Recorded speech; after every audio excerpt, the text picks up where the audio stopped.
But there's a report that the Prophet ﷺ, according to Anas ibn Malik, we mentioned it, the dua he made most often was Allahumma atini or atina fid dunya hasana wa fil akhirati hasana wa qina adhaban nar. By the way, everyone, for those who know Arabic, isn't it interesting that this dua is in the plural form?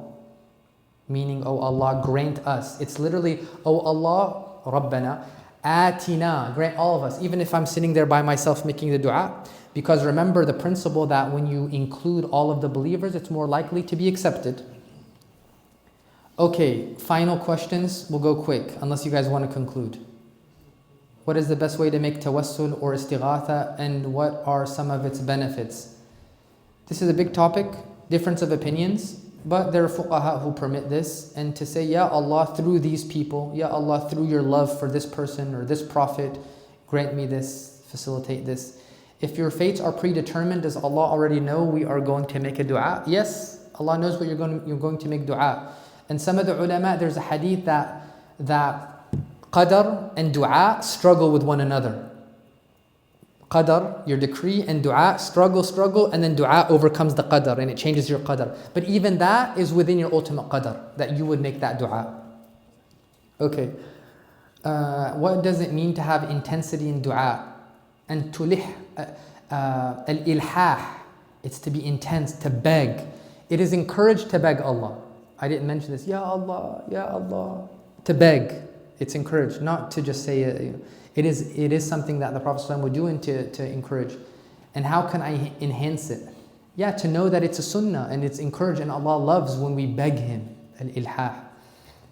How to remove persistent, stubborn, repetitive, negative thoughts that are of no benefit. أعوذ بالله من الشيطان الرجيم.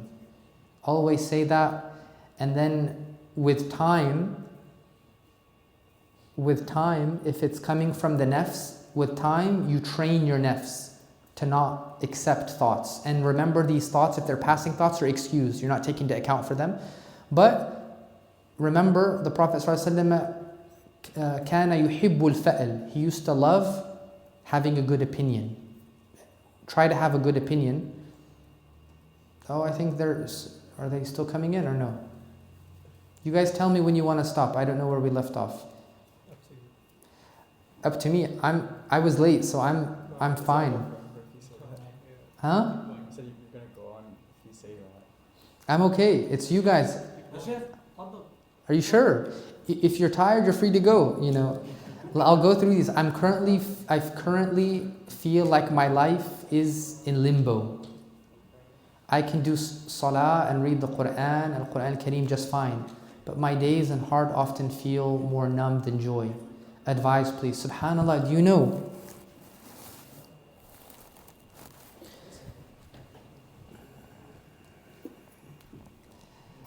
قُلْ بِفَضْلِ اللَّهِ وَبِرَحْمَتِهِ فَبِذَلِكَ فَلْيَفْرَحُوا. Allah said, think about the fadl of Allah, the blessings of Allah, and His mercy upon you. Due to that, Allah tells you to be joyful and happy. Do you know, many of us, we worship Allah with sadness. And we're like, oh, I'm so bad, and I'm so this, and I shouldn't have done this. It's very rare to find people who worship Allah through joy and happiness. But that's encouraged in the Quran Kareem. Okay, great. So we'll conclude at 8:40. So what's the point? Try to find people who their souls inspire your souls, bring happiness to your soul. And when you meet with someone, it's soul to soul. It's not body to body. So be with good people who are happy. Don't be with people who are always pessimistic, because that rubs off on you. That really rubs off on you. Okay. Where can I find a mentor, Shaykh, as you mentioned? I always think they are already too busy and wouldn't want to mentor me. Here's the thing. This is the beautiful thing. If you see a Shaykh, if you find a teacher, someone that resonates with you, and you tell them, I would like you to help me, they know from what they were taught that they cannot say no.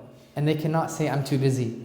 You know, I went to Ohio, and so some people in the masjid we were at wanted to study nahu, grammar.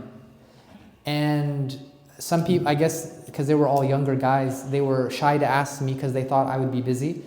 And then one of them, who was older than me, came and said, are you free to have a class of Al-Ajurumiyya in Nahu, a book of Nahu?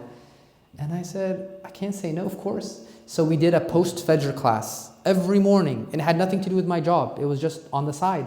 Because anyone, so any of the shuyukh, any of the big shuyukh, imams, teachers that you see, if they've properly studied and you feel like they can help you, never be shy to ask them.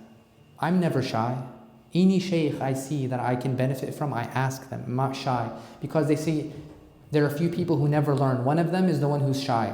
Never say, oh, they're too busy. Oh, they won't. But I will say, if it has to do with spiritual development, you want someone who is really trained. You know, it's not just any teacher, any shaykh, any imam. They have to be someone who was taught by someone, mentored by someone, and they have a sanad in this. How do we reach a station like of those who are able to pray all night or do like multiple juz a day while working or studying in school? With practice. Don't try to do this immediately. Do 2 rak'ahs every night. 2 rak'ahs. Wake up a little bit early. Go to sleep early. If we want the best advice, sleep early. I got to get back to New Jersey. Sleep early and wake up early. You will have the greatest life. You wake up early, everybody's asleep, pray 2 rak'ahs, do some Quran. Do everything when people are asleep. Work out, go exercise, have a good breakfast, and then people are just waking up. So this is the best advice. I often talk to Allah during my prayers like how a patient talks to their therapist. Beautiful. What is considered speaking out of line, impolite to Allah? Allah is greater than any therapist. Allah should be your closest friend.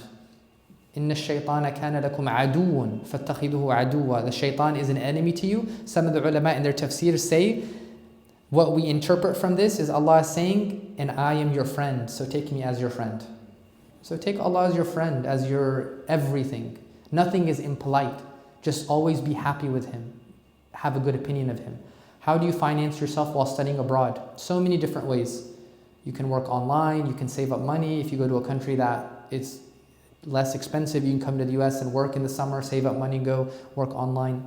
Yeah, Shaykh, any quick advice on how to maintain sacred manhood futuwa as a Muslim? Be with good men, especially in these difficult times. Be with men. Do you know rajul? Rajul, it comes from the word rijil, which is the foot, which means to get up and move and do things, accomplish things. So be with good people who are determined. Test. I'm just kidding. Is cooking, okay, they're, oh man, I didn't see all these. We should conclude. وَإِيَّاكُمْ. Well, we can have you again. Inshallah, at your service. Great to be here with you. Allah bless you. You know, when we were talking about focus, I really am surprised when I see people sit and listen, you know, and be able to focus. And that's something we really need to think about. We don't want to lose that, the ability to sit and to benefit or to attend classes, sit there for an hour, 2 hours. These are the gatherings that will, you know, I'll conclude with one story. Final story. Okay, sorry, Masjid administration. Last story. It's a hadith that the Prophet ﷺ said, when people go into Jannah and everyone gets their spot in Jannah. This is a hadith. A person is in their place in Jannah and then they think, oh, I miss my friend. Why don't I see my friend? Allah makes their piece of land, their property, extend, and then Allah causes the property and the land of their friend extend to meet each other. And then they meet one another in Jannah and they think, and the hadith goes that they think, subhanallah, it was that gathering where we were at, where we asked Allah for forgiveness and Allah forgave us and He gave us Jannah. So maybe it's this gathering. We ask Allah Azza wa Jal to forgive us. We ask Allah Azza wa Jal to grant us afu and afiyah, forgiveness and well-being. We ask Allah Azza wa Jal to accept our du'as and our salah and our fasting, upcoming fasting. Bismillah walhamdulillah wa sallallahu ala sayyidina rasulillah wa ala alihi wa sahbihi wa man wala. Rabbana atina fid dunya hasana wa fil akhirati hasana wa qina adhab an-nar. Rabbana la tuzigh qulubana ba'da idh hadaytana wa hab lana min ladunka rahma innaka antal wahhab. Rabbi ighfir li wa liwalidayya rabbi irhamhuma kama rabbayani saghira. اللهم تقبل صلاتنا ودعاءنا وصيامنا واغفر لنا ذنوبنا ويسر لنا أمورنا وتجاوز عنا وعن سيئاتنا يا كريم وآخر دعوانا أن الحمد لله رب العالمين وصلى الله على سيدنا محمد وآله وصحبه وسلم. بارك الله فيكم. Have a wonderful night. والسلام عليكم ورحمة الله.